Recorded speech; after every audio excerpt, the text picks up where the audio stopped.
क्या आप प्रेग्नेंट हैं और आप अपने एब्डोमिनल पेन से परेशान हैं? तो आज की वीडियो आपके लिए बनाने जा रही हूँ। तो आज के हम इस वीडियो में बात करने जा रहे हैं एब्डोमिनल पेन इन प्रेगनेंसी के बारे में। Hello everyone, welcome back to the channel. कैसे हैं आप लोग? होपफुली सब अच्छे होंगे और सेफ होंगे। प्रेगनेंसी में जो प्रेगनेंसी का टाइम पीरियड होता है 9 मंथ्स का, ये बहुत ही अप डाउन्स के साथ जो है ये प्रेगनेंसी जाती है। किसी की प्रेगनेंसी बहुत ही स्मूथ और नॉर्मल जाती है, किसी की थ्रू आउट 9 मंथ्स जो है बहुत सारे कॉम्प्लिकेशंस रहते हैं। बट जो एब्डोमिनल पेन है वो हर लेडी को प्रेगनेंसी में स्टार्टिंग में, बीच में, एंड में जो है उनको ज़रूर फेस करना पड़ता है।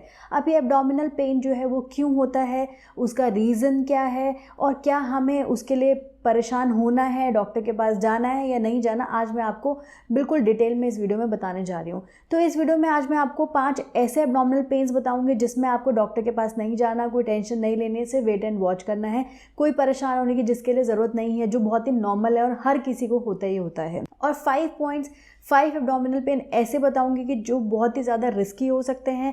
अगर आप उन पेन्स को आप ले रहे हो और अगर आप उस सिम्टम्स को अगर आप फेस कर रहे हो तो आपको इमीडिएटली जो है वो डॉक्टर के पास जाना है और डॉक्टर को दिखाना है कि उसके पीछे की रीज़न क्या था। अगर आपको वीडियो अच्छी लगे तो वीडियो को लाइक कर लेना, चैनल को सब्सक्राइब कर लेना और बेल आइकन को प्रेस कर देना ताकि आने वाली ऐसी वीडियोस आप तक जल्दी पहुंचती रहे। तो पहले मैं आप लोगों के साथ डिस्कस करती हूँ कॉमन वो 5 एब्डोमिनल पेन जो बहुत ही रूटीन पेन है और कॉमन पेन है जो सबके साथ होते हैं। तो सबसे पहला जो पेन होता है वो होता है स्ट्रेचिंग पेन। ये जो है स्टार्टिंग के 1 और 1.5 और 2 मंथ्स तक जो है ये पेन हमें फील होता है। जो भी प्रेग्नेंट लेडी होती है उसको कुछ ना कुछ फील तो हो रहा है बट वो अपने आप को एक्सप्लेन नहीं कर पाती है कि क्या हो रहा है। वो बोलते हैं बहुत ही अजीब सा मुझे जो है वो पेन हो रहा है। तो ये क्या होता है? ये स्ट्रेचिंग का पेन होता है। जब हमारा जो बेबी है, जो बेबी बम्प डेवलप होना स्टार्ट हो जाता है तो हमारे जो यूट्रस में स्ट्रेचिंग हो रही होती है, हमारा जो बेबी बम्प है वो स्ट्रेच हो रहा होता है, हमारा टमी की जो स्किन है वो स्ट्रेच हो रही होती है और उस चीज़ का जो पेन है जो प्रेग्नेंट लेडी है वो उसको फेस करती है। तो नेक्स्ट जो पेन होता है वो होता है गैस की वजह से, कॉन्स्टिपेशन की वजह से हमारा पेट जो है वो बहुत ही ज़्यादा ब्लोट हो जाता है प्रेगनेंसी में। उसका रीज़न क्या होता है? हमारी बॉडी में एक हार्मोन होता है प्रोजेस्टेरॉन जो बहुत ज़्यादा इंक्रीज हो जाता है ड्यूरिंग द प्रेगनेंसी।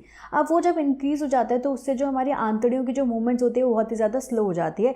जब हम खाना खाते हैं तो वो बहुत ही स्लो मूवमेंट से जो है हमारी स्टमक में जाता है और स्टमक में भी वो काफ़ी प्रोलॉन्ग टाइम पीरियड की काफ़ी लंबे टाइम पीरियड के लिए हमारे स्टमक में जो है स्टोर रहता है। अब वो स्टोर रहता है और उसके जो मूवमेंट वो धीरे धीरे हमारे स्टमक में जा रहा है जिसकी वजह से हमें गैस और कॉन्स्टिपेटेड जो है प्रेगनेंसी में बहुत ज़्यादा ये प्रॉब्लम फेस करने पड़ती है। आप अगर गैस और कॉन्स्टिपेटेड की प्रॉब्लम ना फेस करें तो आपको अपने खाने के ऊपर अच्छे से ध्यान देना है। अगर आपको गैस बन रही है तो आप इनो ले सकते हैं, डाइजीन ले सकते हैं। और ये जो कॉन्स्टिपेटेड और जो गैस का ये दर्द होता है इसमें आपको टेंशन नहीं लेनी है, आपको डॉक्टर के पास नहीं भागना है। बस अपने खाने पीने पर ध्यान देकर आपने जो अपने गैस की प्रॉब्लम और कॉन्स्टिपेशन की प्रॉब्लम को है सॉल्व कर लेना है। अगर आप फाइबर फूड ज़्यादा खाएंगे तो आपकी कॉन्स्टिपेशन की प्रॉब्लम है वो भी सॉल्व आउट हो जाएगी। नेक्स्ट पॉइंट आता है बेबी मूवमेंट। अब जब आपकी हमारे टमी में जब लेडी एक प्रेग्नेंट होती है उसकी टमी में जो बेबी की जब मूवमेंट स्टार्ट हो जाती हैं तो उन मूवमेंट की वजह से भी ना कुछ लेडीज़ को, ये सबके साथ नहीं होता, कुछ लेडीज़ को ना वो जो है वो पेन, उनको लगता है कि हमारी बॉडी में वो एक पेन हो रहा है। घबराइए मत, वो पेन नहीं है, that is a good sign. जो आपका बेबी है वो ग्रो कर रहा है, बच्चा जो है आपकी बॉडी के अंदर है बट वो चैन से तब भी नहीं बैठेगा। वो कहीं ना कहीं उसके हाथ पैर चल रहे हैं और वो जब हाथ पैर चलते तो आपको लगता है कि आप उसको कहीं पर फील कर पा रहे हो, तो वो एक पेन नहीं होता, that is a good sign. कुछ लेडीज़ को वो पेन की तरह फील होता है बट उसमें भी आपको टेंशन नहीं लेनी है, डॉक्टर के पास नहीं भागना है, that is a good sign और आपका बेबी जो है वो ग्रो कर रहा है। तो नेक्स्ट आता है हमारा ब्रैक्सटन हिक्स कॉन्ट्रैक्शन। इसमें क्या होता है कि जो हमारा यूट्रस है वो कॉन्ट्रैक्ट करता है और रिलीज़ कर देता है। इसमें क्या होता है? टाइटनिंग इन एब्डोमेन होती है जो आती है और चली जाती है, जो हमें मेंस्ट्रुअल क्रैम्प्स की तरह फील होती है। इसको हम फॉल्स लेबर पेन भी बोल सकते हैं।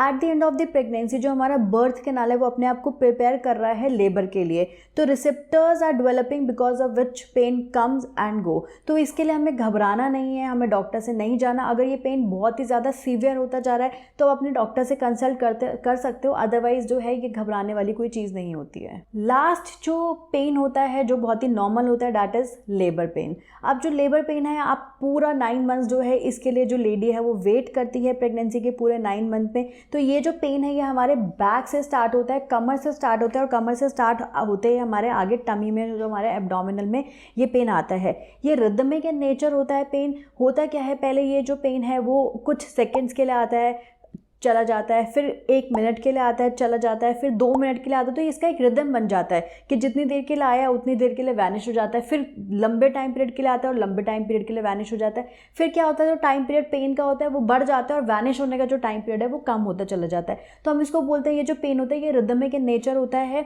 और जब आपको लेबर पेन जो है वो स्टार्ट हो जाता है तो आपको डॉक्टर के पास जाना है, अपने डॉक्टर को आपको बता देना है कि आपको लेबर पेन जो है स्टार्ट हो गया है और एज सून एज आपको हॉस्पिटल में पहुंच जाना है। अब जो लेबर पेन है it depends from lady to lady, body to body, ये कितने टाइम का हो सकता है किसी को लेबर पेन 1 घंटे के हुए हों, किसी के 6 घंटे के हुए हैं, किसी के 24 आवर्स के भी हो सकते हैं, किसी के 48 आवर्स के भी हो सकते हैं। तो ये डिपेंड करता है। आजकल लेबर पेन को जो है पेशेंस नहीं है इतने कि हम लेबर पेन को जो है बर्दाश्त कर सके, तो इसके लिए एक एपिड्यूरल आ गया जो आपके बैक में लगा दिया जाता है, जिससे आपको जो पेन है वो महसूस नहीं होता है।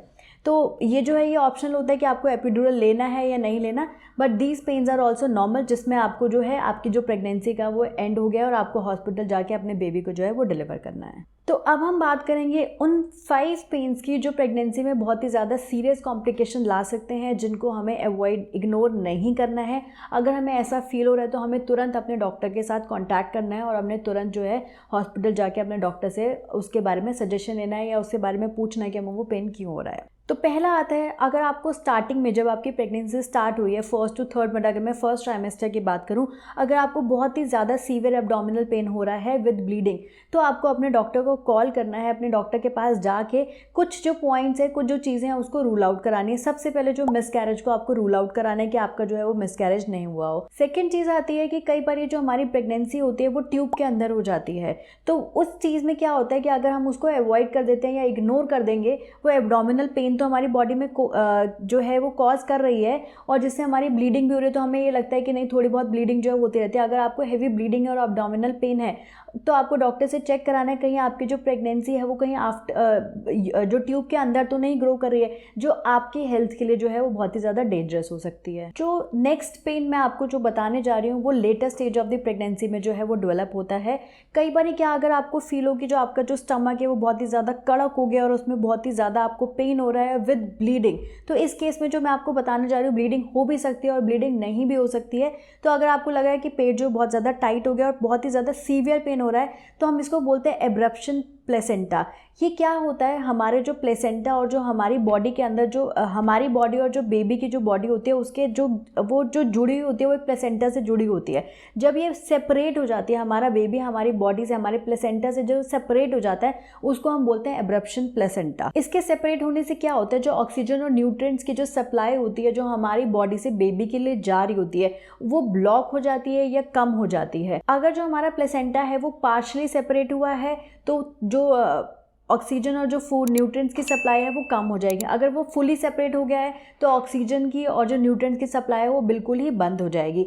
तो इस केस में अगर आपने इसको इग्नोर कर दिया, अब कई केसेस में क्या होता है, पेट में तो दर्द हो रहा है बट ब्लीडिंग नहीं हो रही है, तो लेडी को लगता है कि यार पेट में दर्द तो नॉर्मली वैसे भी हो सकता है, मुझे ब्लीडिंग नहीं है तो कुछ घबराने की बात नहीं है। नहीं, एब्रप्शन प्लेसेंटा में कई बार ऐसा होता है कि जो आपकी ब्लीडिंग है वो अंदर ही हो रही है, उसको हम बोलते हैं कंसील ब्लीडिंग की। जो ब्लीडिंग है वो बाहर नहीं आ रही है बट अंदर ही अंदर वो आपकी जो बॉडी में है वो जो डेंजर क्रिएट कर रही है आपके लिए भी और आपके बेबी के लिए भी। अगर आपको लेटेस्ट स्टेज ऑफ प्रेगनेंसी में बहुत ही ज़्यादा सीवियर पेन है और आपका पेट कड़क हो गया है तो आपको तुरंत ही जाके डॉक्टर को कंसल्ट करना है।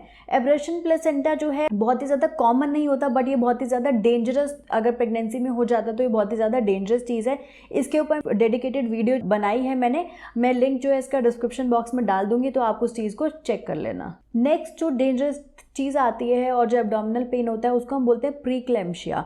प्रीक्लैम्शिया में क्या होता है, ये this arises due to high BP. जब हमारा जो है बीपी बहुत ज़्यादा प्रेगनेंसी में हाई हो जाता है तो ये बहुत ही ज़्यादा रिस्की हो जाता है आपके लिए और आपके बेबी के लिए। तो इसके क्या सिम्टम्स होते हैं, जो आपकी आंखें हैं वो हमेशा चढ़ी चढ़ी रहती हैं, आपको हमेशा जो आप ऐसे लगते हैं कि ड्राउजीनेस हो रही है, नींद नहीं आती है, बट आइज़ में जो है वो बहुत ही ज़्यादा हैवी पेन होता है, आपके पैरों में स्वेलिंग आ जाती है, आपके लिवर में आपकी स्वेलिंग हो जाती है। आपको एक चीज़ का जो है last of the pregnancy 7 to 9 month में आपको एक चीज़ पे ध्यान देना है कि अगर आपके पैरों में स्वेलिंग आ रही है, कुछ जो स्वेलिंग होती है पैरों में बहुत ज़्यादा नॉर्मल होती हैं, क्योंकि हमारा जो वेट है वो बढ़ रहा है, बेबी बम्प जो हमारा बढ़ रहा है, तो उससे हमारा जो पूरे के पूरी जो बॉडी का प्रेशर है वो हमारे पैरों के ऊपर होता है, जिससे पैर स्वेल हो सकते हैं। बट अगर ये स्वेलिंग जो है बहुत ही ज़्यादा एक्सट्रीम है, या आपको चक्कर आ रहे हैं, या आपको बहुत ही ज़्यादा हमेशा ड्राउजीनेस लगता है, आंखें आपकी चढ़ी हुई रहती हैं, तो इस केस में आपको अपना जो बीपी है उसके ऊपर फुल चेक रखना चाहिए। अगर आपका बीपी जो है वो हायर साइड जा रहा है तो आपको अपने डॉक्टर से जो है तुरंत ही जाके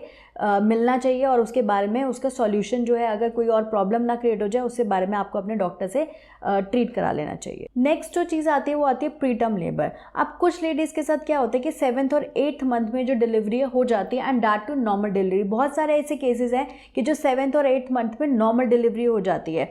कुछ में कई क्या प्रॉब्लम होते हैं, this is basically happens with twins. अगर एक मदर जो ट्विंस को कैरी कर रही है तो उनके जो वाटर ब्रेक होने के चांसेस जो है वो बहुत ज़्यादा रहते हैं 7th और 8th मंथ में। डिलीवरी के चांसेस जो है वो बढ़ जाते हैं, क्योंकि होता क्या है ट्विंस के साथ क्या होता है कि आप जो हमारा यूट्रस, जो हमारा बर्थ कैनाल है, उसमें एक ही बेबी की जगह होती है, और जब हम 2 बेबी जो कैरी कर रहे होते हैं तो वो थोड़ा सा, मैं रिस्की नहीं बोलूँगी, बट हाँ 7th 8th जो मंथ का जो टाइम पीरियड होता है वो थोड़ा सा किसी जो ट्विंस की जो ट्विन प्रेगनेंसी होती है वो किसी उसमें कॉम्प्लिकेटेड हो सकता है। तो लास्ट का आज जो मैं पॉइंट आपसे डिस्कस करने जा रही हूँ वो आता है आपको अपेंडिक्स इन्फेक्शन, कोई यूरिन इन्फेक्शन, कोई किडनी स्टोन, कोई गॉल ब्लैडर का स्टोन।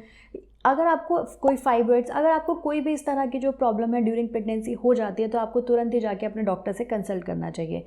इसके साथ मैं आपको एक और सजेशन देती हूँ कि अगर आपको फाइब्रॉइड्स हैं तो आप अगर कंसीव करने की सोच रहे हैं तो पहले आप अपने फाइब्रॉइड्स का जो है वो ट्रीटमेंट लें, उसके बाद आप कंसीव करें। उसके पीछे एक रीज़न है, जब आपकी बॉडी में फाइब्रॉइड जो हैं वो होते हैं और आपने कंसीव कर लिया, आपका जैसे जैसे आपका बेबी ग्रो होता है और आपके जो फाइब्रॉइड्स हैं वो भी ग्रो करेंगे आपके बॉडी के अंदर। आप ये सोचिए कि जो फाइब्रॉइड्स और जो जहाँ पे बेबी है वो एक ही जगह है, और जो यूट्रस है जो कंटेन कर रहा है फाइब्रॉइड्स को और बेबी को, आपके बेबी को जो है वो पूरी जगह नहीं मिल रही, और प्री टर्म लेबर हो सकती है आपको, या 5th मंथ में ही जो है लेबर पेन स्टार्ट हो सकते हैं। तो बहुत सारे जो है कॉम्प्लिकेशंस हो जाते हैं। अगर आपको in through out the pregnancy कभी भी बहुत हैवी ब्लीडिंग होती है और एब्डोमिनल पेन होता है बहुत ज़्यादा, और आपका जो स्टमी है वो बहुत ज़्यादा टाइट हो जाता है, तो बिना कुछ सोचे समझे डॉक्टर के पास जाइए, डॉक्टर से कंसल्ट करिए कि वो जो प्रॉब्लम अराइज हुई है वो किस चीज़ के लिए हुई है। तो आज के लिए इतना ही। नेक्स्ट वीडियो में आपसे मुलाकात होगी, तब तक के लिए stay happy and stay healthy.